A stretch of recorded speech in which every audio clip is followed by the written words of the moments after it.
రాజు reviews యష్మార్ జోడీలో ఎవరు eliminate అయ్యారు? Already మీకు thumbnail లో పెట్టాను కదా. ఆదిరెడ్డి అన్న కవిత గారు, అలాగే వరుణ్ అండ్ సౌజన్య. సో ఇద్దరిలో ఎవరు ఎలిమినేట్ అయ్యారంటే గనక ఇది మెయిన్ లక్ బేస్ మీద జరుగుతున్న షో అండి. సో ఎందుకంటే అక్కడ ఆయన ఏదో లక్క పెడతలాటలు, అలాగే కుప్పిగంతులు, ఒంగుడు దూకుళ్ళు, అలాగే కుంటాట, నేలాబండ, కబడ్డీ, ఏదో మొత్తం మీద ఇసుక పుల్లాట ఏదో ఉంటుంది కదా, ఈ టైప్ ఆటలు పెడుతున్నారు. సో అంటే మెయిన్ లక్ బేస్ ఆటలు, అంటే చిన్నప్పుడు మీరు ఆడుకునే ఆటలని, స్కూల్లో ఆడుకున్న ఆటలు, ఇటువంటి ఆటలన్నీ తీసుకుని వచ్చి ఇందులో పెట్టారు. సో అంటే అష్టాచెమ్మ, నేలబండ, వైకుంఠపాలి ఈ టైప్ అనమాట. సో ఇది ఓన్లీ లక్ ఫేవర్ చేస్తూ ఉంటుంది. మీ బుర్రలో ఎంత ఇంటెలిజెంట్ ఉన్నా కూడా, అదే ఎంత ఇంటెలిజెంట్గా ఆలోచిద్దాం ఉన్నా కూడా లక్ ఫేవర్ చేసి గేమ్లో ఆడారు. అలాగే కూడా యష్మార్ జోడీ ఎపిసోడ్ ఏదైతే ఉందో, శనివారం ఎపిసోడ్ సంబంధించి మ్యాథ్స్కి సంబంధించి అడిగారనమాట. ఒక వ్యక్తి ట్రైన్లో 160 కిలోమీటర్ స్పీడ్ వెళ్తున్న ట్రైన్ ఎక్కి నెక్స్ట్ స్టేషన్లో దిగితే ఆ టైం కాలిక్యులేషన్ ఎంత, ఈ టైప్ అడిగారు. సో దీని గురించి పూర్తి రివ్యూ మీకు ఈవినింగ్ లోపు నేను ఈ రివ్యూ చేస్తాను. సరే, ఈరోజు ఎవరు ఎలిమినేట్ అయ్యారంటే కనుక చివరి ఆదిరెడ్డి గారు, గ్రూపు ఏ నుంచి ఆదిరెడ్డి గారు అండ్ కవిత గారు ఉన్నారు. అలాగే గ్రూప్ బి నుంచి వరుణ్ అండ్ సౌజన్య ఉన్నారు. సో వీళ్ళిద్దరిని నుంచోబెట్టారు.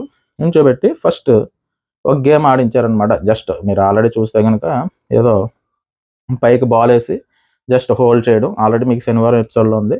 సో దీంట్లో అయితే కనుక ఆదిరెడ్డి గారు, కవిత గారు ముందుగా టాస్క్ ఫినిష్ చేశారు. సో ఇక్కడ వాళ్ళు సేవ్ అవుతారనమాట. ఎలిమినేట్ అయింది అయితే మాత్రం వరుణ్ అండ్ సౌజన్య. నాకు ఈ బిగ్ బాస్ ఈ 10 జోడీల్లో కొంచెం లేడీస్లో కొంచెం చాలా జోష్గా ఉన్న ఆవిడైతే మాత్రం సౌజన్య గారు. సో నాకు కూడా ఆవిడంటే ఇష్టం. అదే నేను అనుకున్నాను, ఏంట్రా బాబు వీడు వెళ్ళిపోతుందని. అంటే నాకు ఆదిరెడ్డి గారు, కవిత గారు మా ఫేవరెట్ అనుకోండి. సో దీని పక్కన పెట్టేస్తే కనుక ఇందులో కూడా సౌజన్య గారు మంచి యాక్టివ్గా ఉంటారు. సో ఇంకా కొంచెం అలరిస్తుందిరా బాబు అని నేను ఫీల్ అయ్యాను. సో ఏంటంటే ఆవిడ ఫీల్ అయింది, ఏడిచింది. ఓంకార్ గారు ఒక ఛాన్స్ ఇచ్చారు. ఏమన్నారంటే కనుక, ఎందుకమ్మా ఫీల్ అవుతున్నావు, ప్రతిదానికి చిన్నపిల్లగా ఏడుస్తున్నావు అంటే జూమ్ మంత్రకాళి అని ఒక మంత్రం వేస్తే కనుక ఇదంతా పోయి మేము మళ్ళీ గెలిచినట్టు, ఒక మంత్రం వేస్తే మేము గెలిచినట్టు ఏదో అవుతుంది అన్నట్టుగా అనుకుంటున్నానన్నా అంటే, సరే ఆ మంత్రం వెయ్యి అన్నారు ఆయన. ఆ మంత్రం అంటే జస్ట్ అన్నది, అంటే అలా జరిగితే బాగున్న అన్న ఫీలింగ్ అనమాట. సో దాంతో ఏంటంటే, మంత్రం వేయమ్మా నువ్వు ఎలిమినేట్ అవ్వలేనట్టు అంటే, నేను ఎలిమినేట్ అవ్వలేదని నేను ఒక మంత్రం వేస్తానంటే కనుక, సరే ఈ వారం ఈ వీక్ అయితే మాత్రం ఎలిమినేషన్ లేదు, అందరూ సేవ్ అయినట్టు అన్నట్టుగా ఆయన చెప్పడం జరిగింది.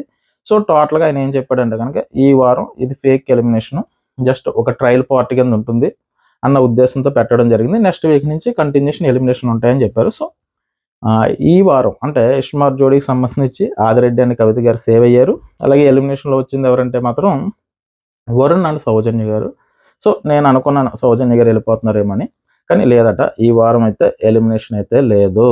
సో అక్కడ ఎలిమినేట్ అయిన వరుణ్ అండ్ సౌజన్య కూడా సేవ్ అయిపోయారు. సో నెక్స్ట్ వీక్ నుంచి అయితే మాత్రం ఫేక్ ఎలిమినేషన్లు ఉండవని ఆయనే చెప్పాడు. ఈ వీక్ నుంచి అయితే మాత్రం ఎలిమినేషన్స్ ఉంటాయి. సో ఎవరు ఎలిమినేట్ అయితే వాళ్ళు వెళ్ళిపోవచ్చు అన్నట్టుగా చెప్పారు. సో మీకు చెప్పేది ఏంటంటే కనుక, ఈ వీక్ అయితే ఎలిమినేషన్ అయితే లేదు. ఎలిమినేట్ అయింది అయితే మాత్రం వరుణ్ అండ్ సౌజన్య, ఆదిరెడ్డి అండ్ కవిత గారు కాదు.